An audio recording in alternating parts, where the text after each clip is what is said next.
Hello, everyone. So, I have been asked several times in the past how I do my recordings, how one would get started, and I've been asked for advice. I am more than happy to give advice, to help people to start out. Red Tiger would be a very good example for this. I've given him a few pointers, but I've been asked by others as well. May it be via comments, private messages, or emails. So I decided to make a video about it. I will, for this, take you through a little bit of history from my channel. And for that I've prepared a little bit. First of all, what you will need is a recording program. And I do not mean this little audio recorder app in your Windows system, which would be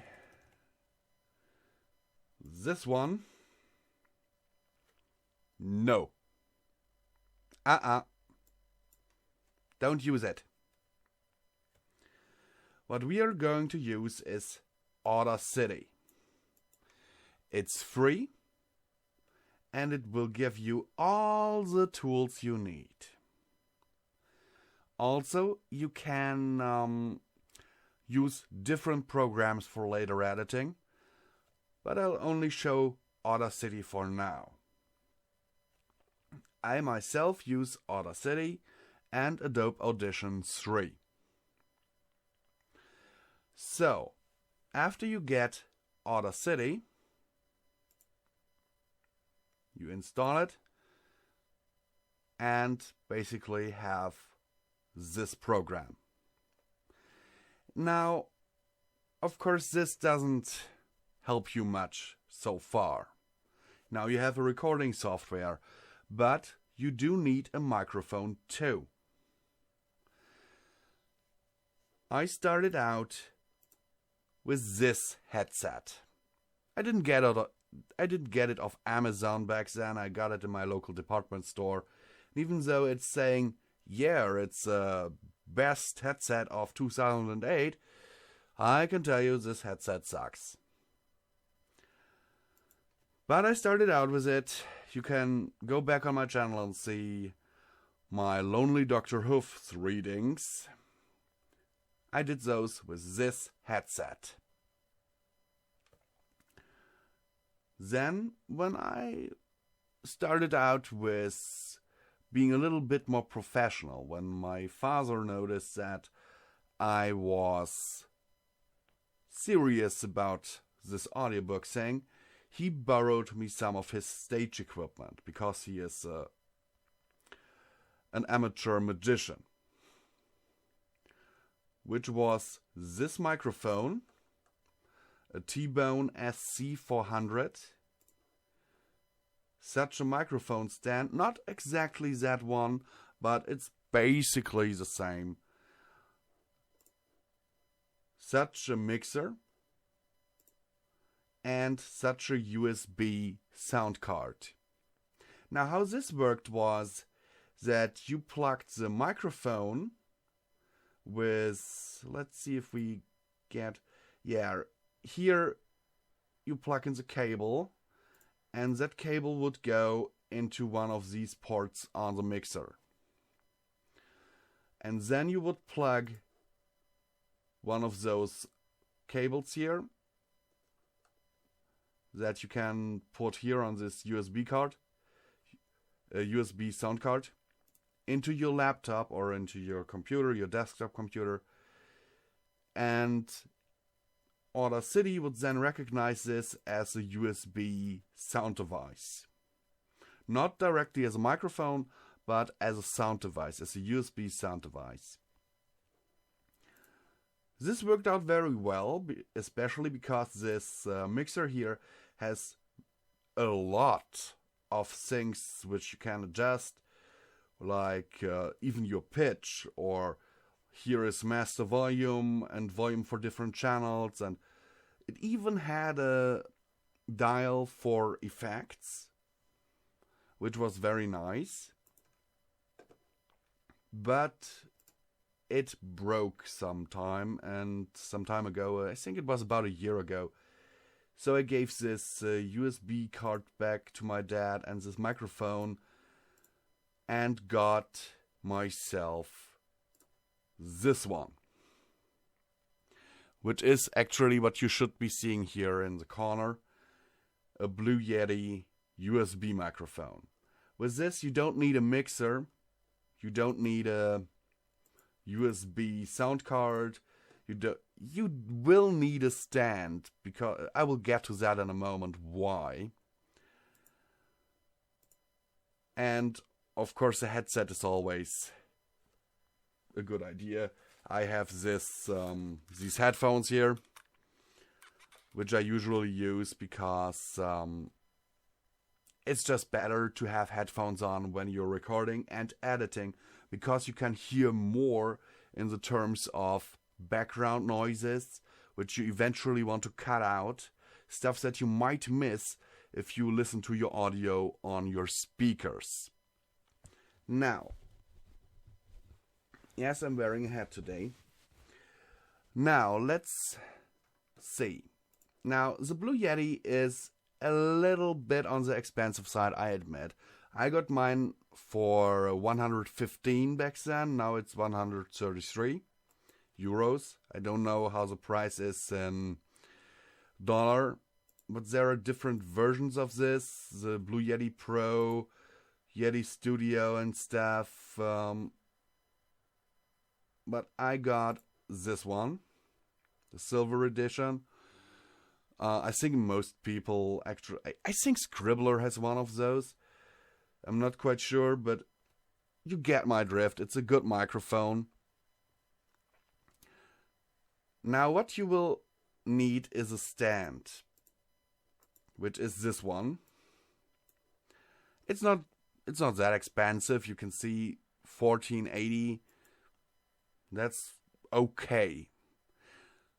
The thing is, why you will need that is the Blue Yeti comes with a table stand, as you can see here. This part here where it's standing on, basically. I have it right. Yeah, poor preparation. I have it right here. You can screw the mic in here and then fixate it.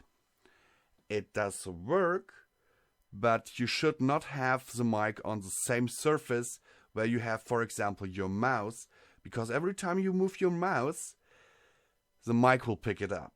The Blue Yeti is very, very, very sensitive. So be careful about that. So once you have an actual stand,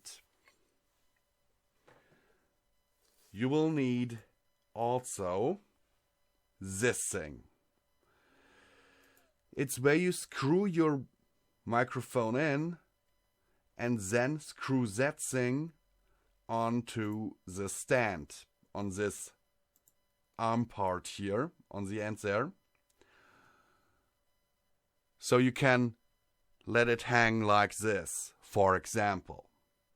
I have it like this now for an experiment, you might say. I usually have it, no, I can't show that right now unless I unscrew it, but that would make a lot of noise.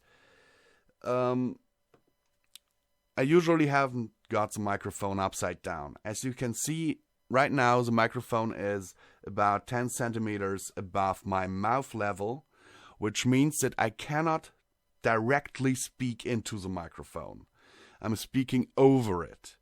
But as you can hear, the sound quality is still okay. Now another thing is that the Blue Yeti has different characteristics which you can switch on its back. There are two dials there. Let's see if we can show that here. Yeah, you can see that here.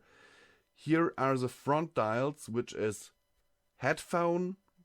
The front dial is for headphones. basically, and the upper smaller thing there is the mute button. You can mute the microphone, which is useful, but I rarely use it. And the volume for headphones is because on the bottom here, you can put in regular headphones, because the Blue Yeti can be used as a USB sound card, basically. But I rarely use a volume dial at the front. What we are interested in are the ones in the back. The upper one is for gain, which means the higher you put that, the louder your audio gets. I don't think I can demonstrate this right now, because there is software with which I'm recording right now will lower the volume of the audio to a bearable level. But once I get to the little bit of demonstration that I want to do with Audacity, I can show you.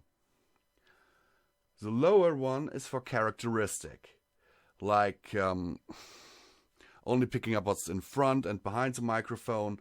You can set it to pick up what's in a half circle in front of the microphone. You can set it up so it picks up surround, everything what's around the microphone. I've set it so that it will pick up everything in a half circle in front of it, which is okay, fine, it works. I don't know what settings other people use, and I have the gain meter on minimum, because otherwise I will have my audio clip all the time, which means that the waveform goes out of the boundaries and it just sounds bad. Yeah, basically the Blue Yeti, as soon as you have it, you just plug it into your computer, and if you have Windows 7 or higher, it should be recognized immediately as a microphone. Now, if you have Skype or stuff and don't want to use the Blue Yeti as an output for your audio, you might have to go into the settings of that program and change your audio output back to your internal sound card. That depends. If I do voice chat on Skype, then I use my Yeti as a input and output device, because it's just easier than to switch it every time. But yeah. So now we have the equipment part of the video done. If you plan to have your microphone at a level, I will show you that right now, a little demonstration so you can hear the difference.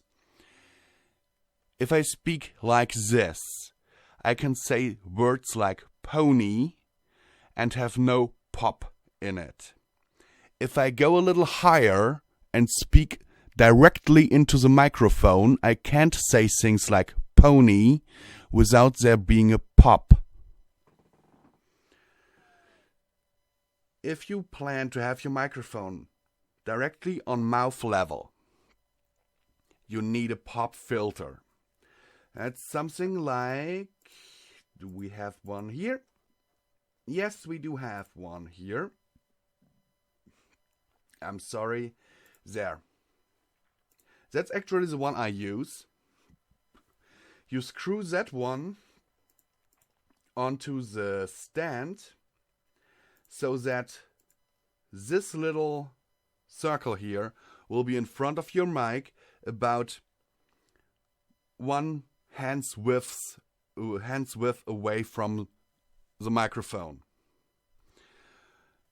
And then you speak into this circle here. Your microphone will pick it up, but if you say something like pony, then you won't have this annoying pop thing.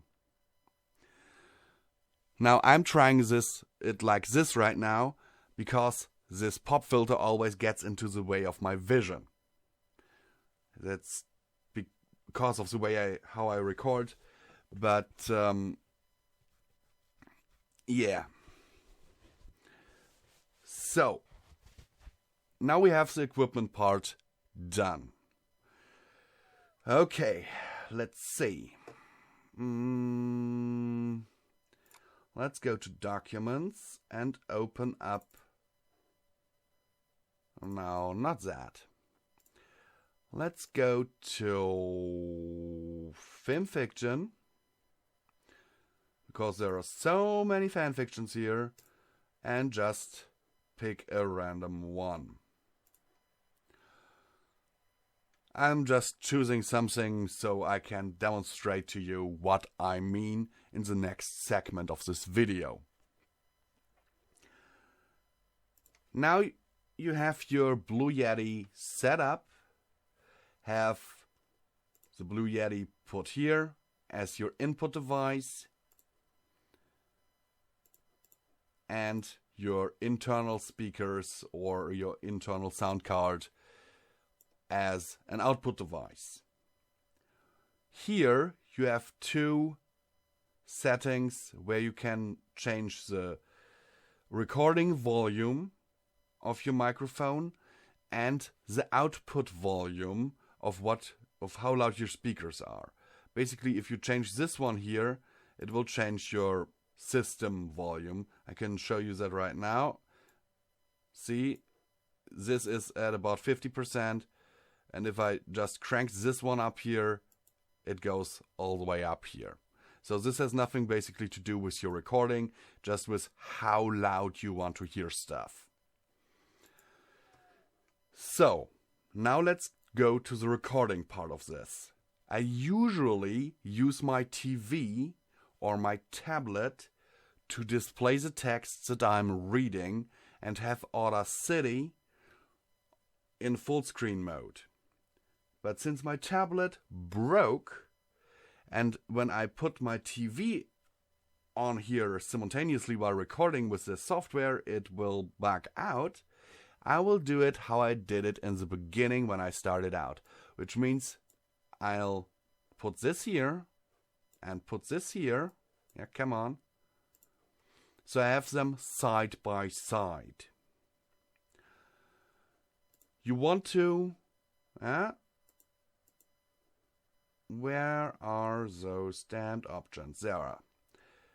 You want to put your Blue Yeti on the lowest gain and then adjust this one here, depending on if you're using a pop filter or not, to about 0.59, 0.56, 0.6, something like that. Because I'll show you right now what happens. I crank this up, then I'll start a recording. Just for example, The Sound of Silence. Twilight Sparkle had never really sat and listened to many holiday songs before. She really didn't bother now either.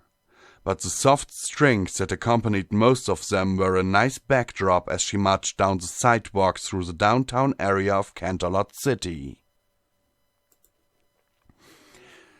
What you see here now is loud audio. And I've just used my narrating voice. If there was a scene in here where I had to scream for one of my characters, it would be insane. It would clip. It would sound bad. And this is only with the software part of this put to 100% of what's going into the mic arriving here, with the gain on the microphone being on its minimum setting. So let's delete. Let's listen to this. I have set my recording software so that you should be able to hear what I'm playing back now. The Sound of Silence. Twilight Sparkle had never really sat and listened to many holiday songs before.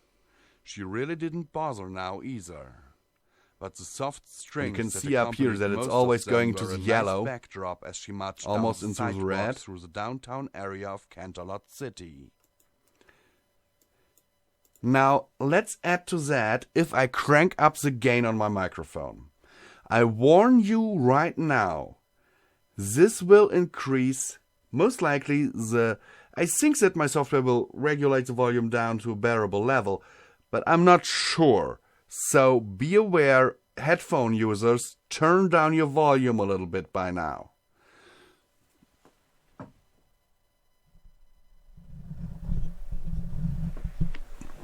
I have cranked up the volume of my Blue Yeti to its full extent right now. Now I'm going to read the first part of this again, and you can see in the waveform here what I'll mean. The sound of silence. Twilight Sparkle had never really sat and listened to many holiday songs before. She really didn't bother now either. But the soft strings that accompanied most of them were a nice backdrop as she marched down the sidewalk through the downtown area of Canterlot City.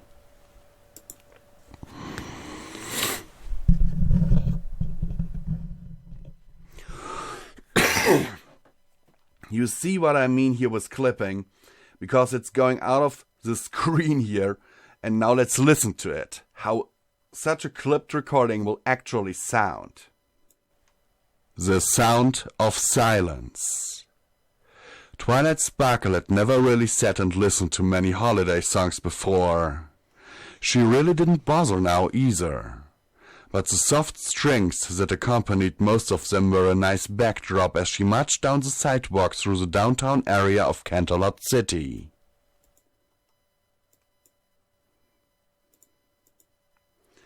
One second. Boys. Yeah, I had to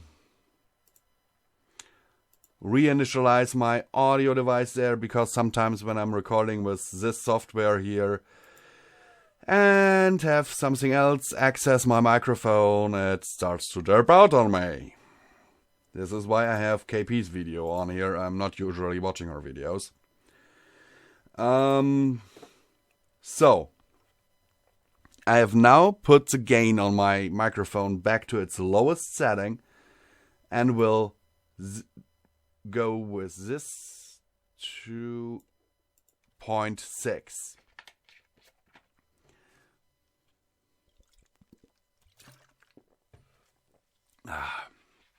Yeah, my throat is... I'm still not 100% healed from my flu, but yeah. So now let's do this again. The sound of silence. Twilight Sparkle had never really sat and listened to many holiday songs before. She really didn't bother now either.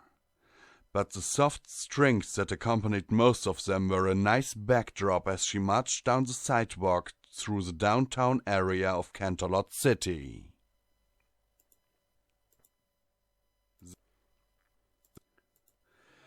So what you see here, it is too quiet. But this way, if there is a... I will address this in a moment, because this is supposed to be an advice and a little intro to narrating for people who want to start. This is too silent. Listen to it. Twilight Sparkle had never really sat and listened to many holiday songs before. Yeah, 1 second. Got it to initialize my audio again. So, that is too silent. And there's another thing, which is a disadvantage of the Blue Yeti. I admit. It's a USB microphone, and it creates its own quite annoying, high-pitched noise. I have heard that many people do not even hear it if I don't remove it. But I myself hear it, and it annoys me, so I usually do. Just so you hear what I mean, I'm going to normalize this seemingly silent section of my audio now. Now you can see a waveform there. I'm going to play it back now. It's very annoying.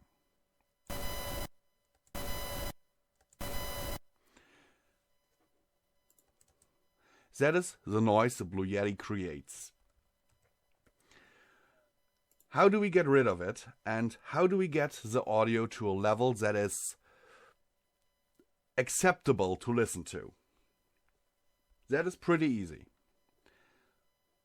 First of all, we mark an area of silence where we... No. I made a mistake. Sorry. First of all, double click on your audio and then go to Effects and look for the compressor. You can basically leave the settings as they are, but put the little tick mark down here with, I think in English it would say, it's the option to consider short peaks. So if there only a short, loud moment, that this is considered in the overall compression. Click on it, and you see the audio is now much louder. But if we had a scene in there where I was speaking louder, that part would not have been amplified, meaning it would not clip, which is good. So, now let's listen to it. The sound of silence. Twilight Sparkle had never really sat and listened to many holiday songs before. She really didn't bother now either. But the soft strings that accompanied most of them were a nice backdrop as she marched down the sidewalk through the downtown area of Canterlot City. So, I'm sure you might have heard that little beeping noise the Blue Yeti creates. But that will be addressed right now. Because now we mark this little bit here in the front, where there is none of my breathing and no mouse clicks or anything. We go to Effects and choose White Noise Removal. And then you have this White Noise Profile button. I think it would be White Noise Profile in English. And you click on it, nothing happens at first. Then you mark all of your audio by double clicking on it again. Go back to Effects, choose the same thing again, and now here you have the noise reduction in decibel. Usually you can only pull that slider up to 45. I manually entered 60 here. In my personal experience, going higher than 70 will make your audio sound a little hollow. So, now let's apply this. Because it's a relatively short audio clip, the works. Sound of silence. Twilight Sparkle had never really sat and listened to many holiday songs before. Eliminated this She really didn't bother sound now either. of But the soft strings that accompanied most of them were a nice backdrop as she... Which we can see if we mark this part here now. You see here, there are no... it doesn't react anymore. There is really silence there now. So, and not really, I mean, if I would amplify it, there would still be the noise, but it's been reduced by 60 decibel by now, and that is way below the human hearing range. The sound of silence. Yeah, I hate it. Have to reinitialize my audio device all the time. So, now we have still our breathing in here. Like here. Can get rid of that by marking it and then clicking this button. And then doing the same here. Why am I marking more than there is actually in breathing? That is pretty simple because there might still be me slowly breathing in and the microphone only picking up the louder part of my breathing in. So I'm basically trying to eliminate as much as possible in terms of annoying noises. This is another thing here. By the way, you can zoom in either by using this here, this magnifying glass, or you press Control and move the mouse wheel. This little thing here is a mouth click. Meaning if you have a dry mouth, it sometimes happens that your tongue will stick to your gums and that will produce a noise. Some of you have complained about that in my personal readings. So mark it and eliminate it. So, is there anything else? Yes, here is another mouth click. Now the editing capabilities of Audacity are very limited in terms of, well, effects and everything. I mean, it gives you everything you basically need, but I use another program usually to remove these things, and I will show you that shortly.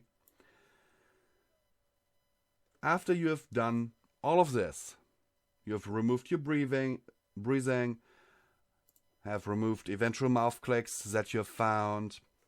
You will notice that there are breaks between the sentences here that are not equal, or that they are sometimes even too long. So you mark all of your audio, go to Effects, and then there is the effect Remove Silence. Now, I had this set to 0.5 in the future, in the past, and this was too short. It made me sound like I was rushing through the text at a very high speed, and no, 0.7 is okay. You can experiment with it for yourself, can adjust the stuff for your own reading style, but first of all, let's listen to it before I apply this effect. The sound of silence. Twilight Sparklet never really sat and listened to many holiday songs before. She really didn't bother now either. But the soft strings that accompanied most of them were a nice backdrop as she marched down the sidewalk through the downtown area of Canterlot City. Here I noticed something. There was another breathing that I couldn't see, because it's too silent to be seen as a waveform, but yes. Twilight Sparklet never really. So, now you can mark your complete audio and go to Remove Silence. Set it to 0.7 or whatever you fancy. It usually, when you install Audacity for the first time, it will stand on 0.5. So click OK, and you see it's shortened a little bit. The sound of silence. Twilight Sparklet never really sat and listened to many holiday songs before. She really didn't bother now either. But the soft strings that accompanied most of them were a nice backdrop as she marched down the sidewalk through the downtown area of Canterlot City. Now, this has roughly the same spaces between sentences and sounds fluid. But there is another little mistake here. I didn't make this mistake on purpose, but if you listen to this part, she marched down the sidewalk through the downtown area of Canterlot. If we remove this, it should sound a little better. This backdrop as she marched down the sidewalk through the downtown area of Canterlot City. I'll undo this by Control Z, so you can listen to it. It sounds like I'm pausing because I'm unsure of what to say. Marched down the sidewalk through the downtown area of Canterlot City. But by removing this little bit of silence here, which is too short for the remove silence effect, at least on my settings, down the sidewalk through the downtown area of Canterlot City. It sounds like I spoke the entire sentence through. It sounds better, in my opinion at least. Ah, my damn throat. I really need to get something for my throat. So yeah, you can, if you fancy, use other effects in Audacity as well, like echo. Let's just use you can change all these settings. I usually add my effects in another program in Adobe Audition, but for example, echo would sound like this. But the soft strings that accompanied most of them were a nice backdrop as she marched down the sidewalk through the downtown area of Canterlot City. Now, I will close this audio channel right now and will show you something practical from my own work. Let's go to this audio raw and let's use, for example, this one.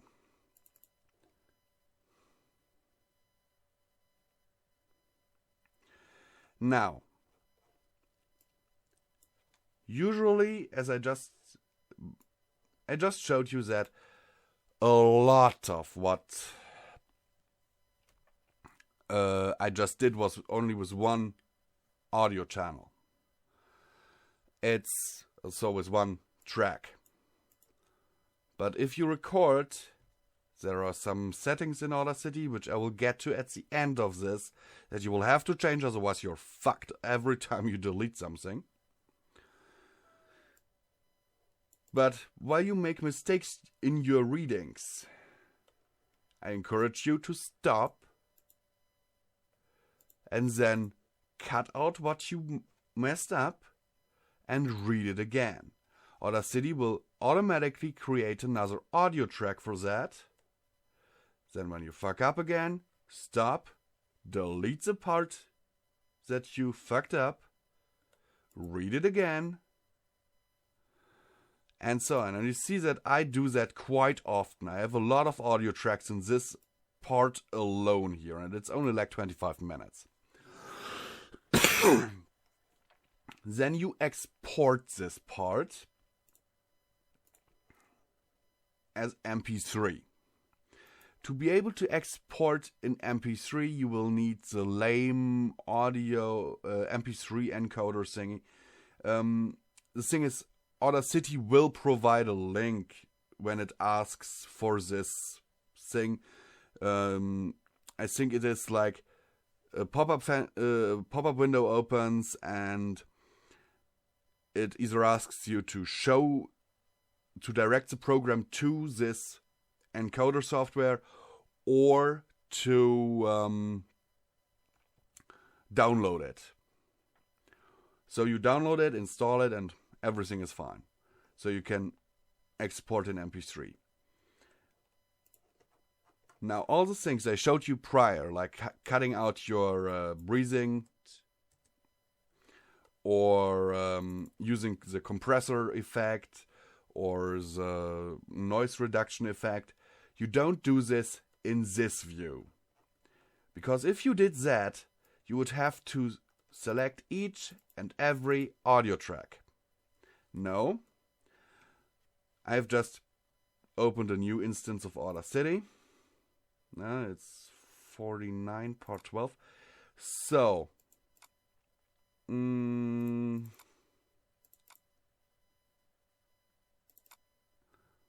it's there. You export it as an MP3. And with that MP3, you work. Oh, is this already edited? Looks like the action's worn. You wake up when you're whole and healthy. Make a day of it. He grunted. Oh, it is already edited. Oh, yeah, okay.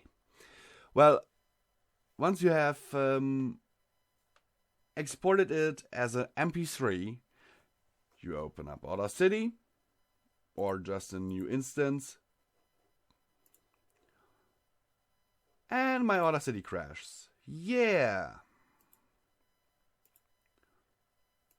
You open it up in a new instance and pull this file that you just exported in there. I mean, this one is already edited. I didn't know I did that already, but okay. And then here in this file you can use the compressor effect to make it louder.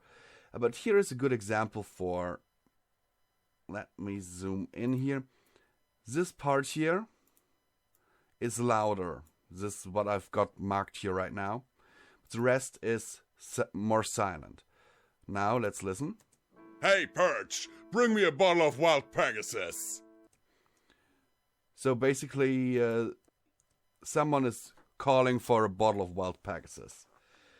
This was loud even before I used the compressor effect.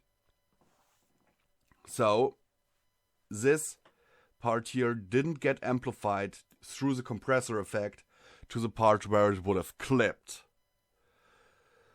The rest was amplified a little bit, or quite a lot, but the quality overall speaks for itself.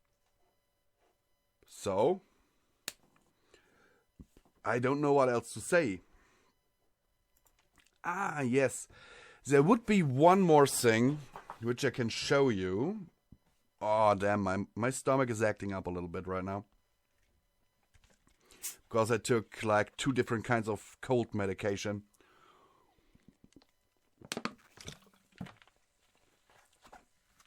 And it feels like they're battling it out in my stomach. So, let's close this here. Add it.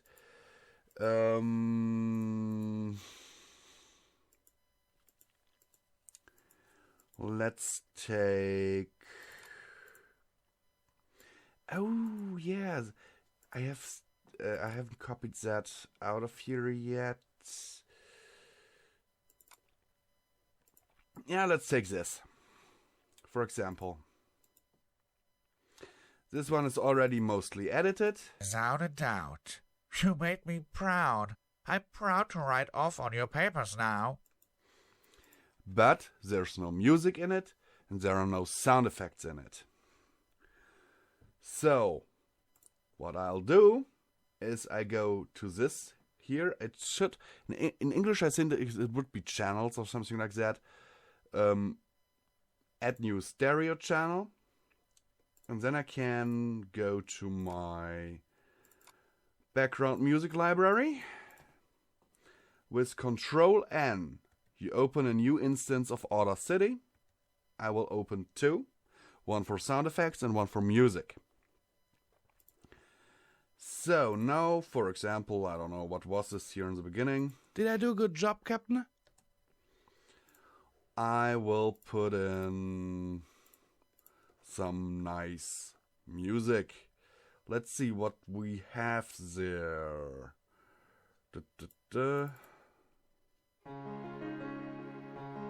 That sounds nice. So I pull that over here in this new instance of Audacity. Press Ctrl C after I marked it with a double click. Go back to this and be sure that your cursor is in the lower channel. Otherwise you copy it in here and then the music plays, and then after the music you got your audio. So now put it in here. But if you play it like this... Did I do a good job, Captain? Without a doubt. You made me proud. It wouldn't work out, because your music is louder than your speech, and that is not what we want.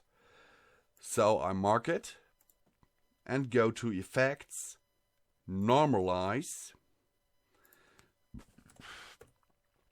and then okay, I had my numpad disabled.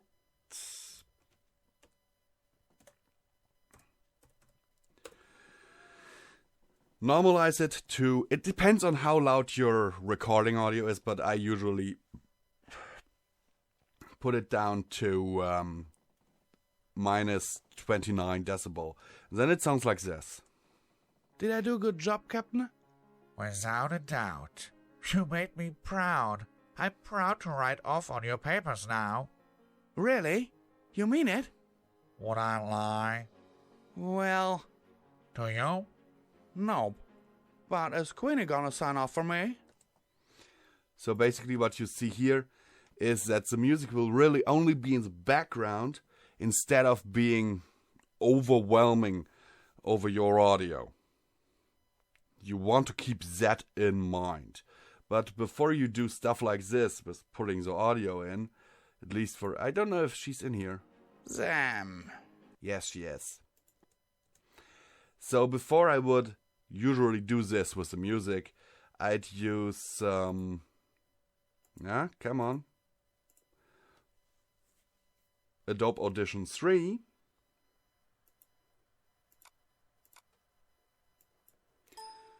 So I can add certain effects. Sam. For example, a flanger effect here for Chrysalis.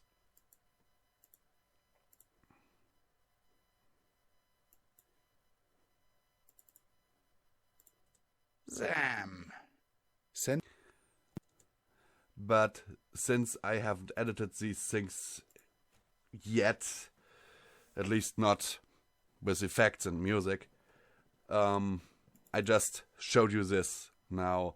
I don't know how to implement a flanger effect in Audacity, actually. I'm sure it's possible with some plugins or something, but I'm not sure. Now, lastly, I will show you a few settings that, in my opinion, have to be deactivated to be able to work in a good way with Audacity, because otherwise you will be frustrated. You go to Edit and then to Settings or Control P. And no. And then there's this option here. There's Programmoberfläche should be user interface, and below that should be channels or tracks. And there's the option, without manual selection, all audio is considered selected. Deactivate this. I mean it. Because let me activate it. Okay, you see I've got nothing selected. And now I press the delete button and everything's gone. Because all audio is considered selected if nothing is... Look here, I select this part specifically now. I press the delete button and only this part is deleted. Now I press Ctrl Z to bring it back. But now, as you see, nothing is explicitly selected, and I press delete and it deletes my whole audio. It has happened to me so many times, especially back in the days when I was recording Through the Eyes of Another Pony, that I had hour-long chapters, and then I export it and I say, wait a minute, why do I have so much silence at the beginning there? And that was because I had deleted one of my fuck-ups, pressed delete, and next time I just pressed delete and had forgotten to select, and everything was gone. Yeah. So deactivate that option, because it will only make your life harder. Also, there was another one. Let me look.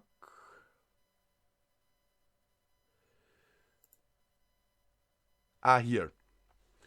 Under recording, there is this overdub option to replay the other tracks while you are recording. Deactivate it. I mean it. I'll show you what happens if you do not. So, let's open a new instance here, just so you can see in a fresh window.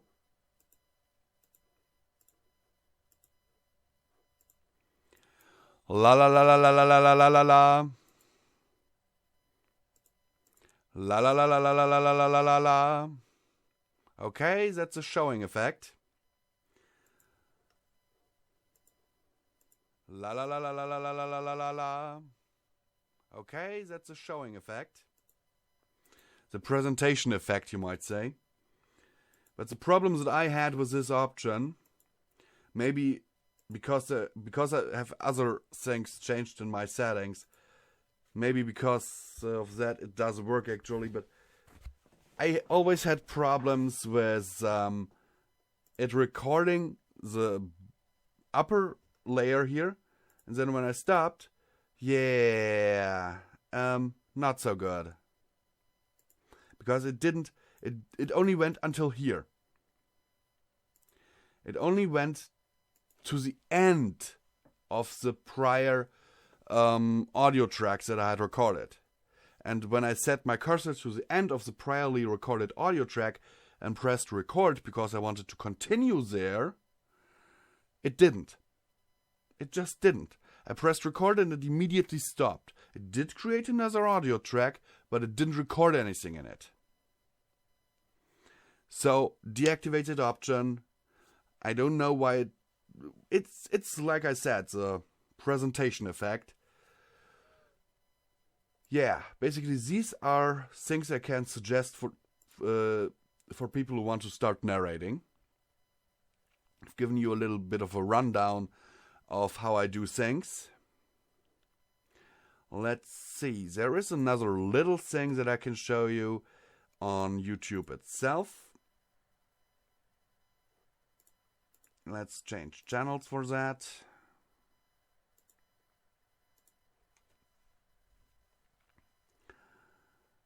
And you go to your YouTube studio. And then under video tools, there is a whole lot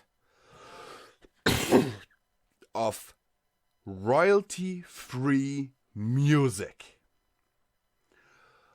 Of free music that you can use in your videos.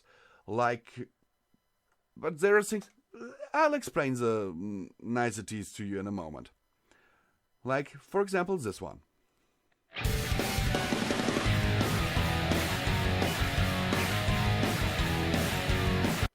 You can use that without even mentioning the artist. Now this one here, with a stamp, has this little sign next to it, Creative Commons license.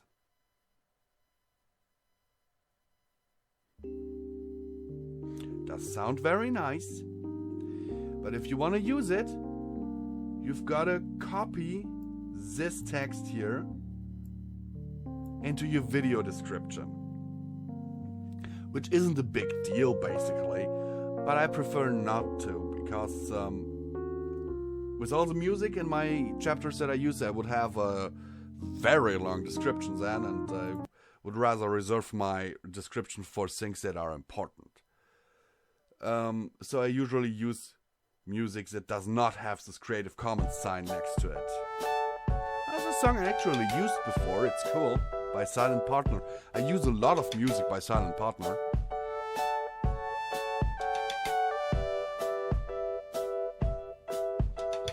They have really good music on here. But the good thing is, you also have sound effects.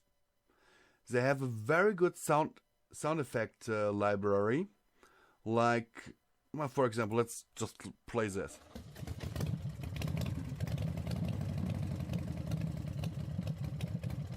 Or this one.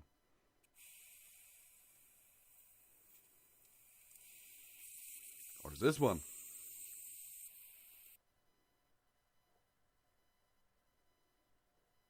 If it actually plays. That's due to my poor internet connection, I apologize. More ambient sounds. And you can even sort them. alarm, atmosphere, collision, office, all kinds of stuff. You can, when you're in the free music tab, you can select the instrument, you can select the mood you want, the genre, all kinds of stuff. But if you don't find the sound effects you want here, I mean, I only use music from here, or Brony created music, like I use a lot of music from, not a lot, but a decent amount of music from Reverb Brony or the Seventh Element. But always, if you decide to use music from musicians on YouTube, ask for their permission and credit them in your description and or video. It's the least you can do. And if they don't give you permission, then don't use it. It's just common courtesy.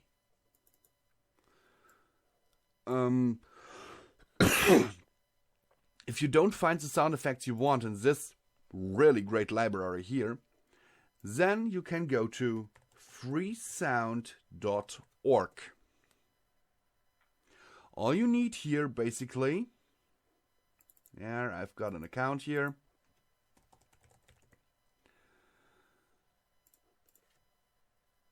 Is a free account. You don't have to pay anything for it. And then let's say we need for example, a Canon. And you get all these sound effects here. Let's play the first one. Okay, that's a Canon camera. That's an actual Canon. That's another camera. Another camera. Or bullet.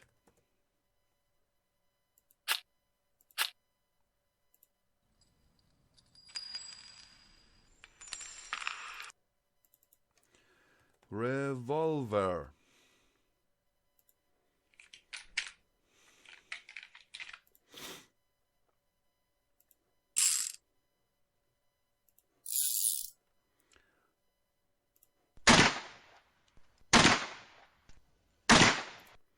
You see? Free sound effects that you can use. I mean, they do also have this Creative Commons things, but not all. Some have, like here, you can see here, this sound is public domain, and this one here is, this sound is licensed under the Creative Commons Attribution Non-Commercial License. So basically you have to say where you've got it from. And I always credit freesound.org because freesound.org is just, they're awesome. So yeah. Thank you for watching. I hope this was at least a little bit instructional. I hope I could help a lot of potential narrators out there who want to get started. Because, quite frankly, I'm only one person. I cannot narrate the plethora of stories that are out there. Not everything. If I can do Kagebunshi no Jutsu from Naruto, maybe. But we are not in an anime, so other people will have to do that. And I hope that with this video, I gave those people a good head start. Because when I started out, no one gave me those tips. Another little bit of advice from me.